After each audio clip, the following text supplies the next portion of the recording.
तर मित्रांनो मी ते लाटून घेतलेले आता. तर मित्रांनो मी आता त्याच्यामध्ये मसाला भरून घेतलेला आहे.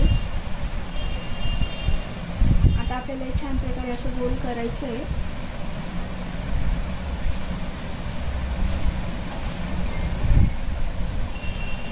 हे बघा मित्रांनो, ते छान प्रकारे आता आपला मोदक तयार झालेला आहे.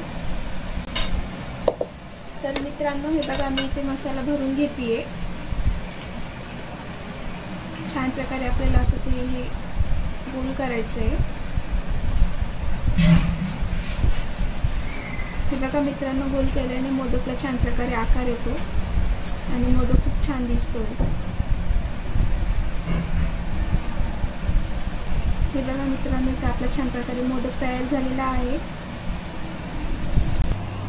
तर मित्रांनो अशा प्रकारे इथे आपले सगळे मोदक तयार झालेले आहेत, तुम्ही बघू शकता.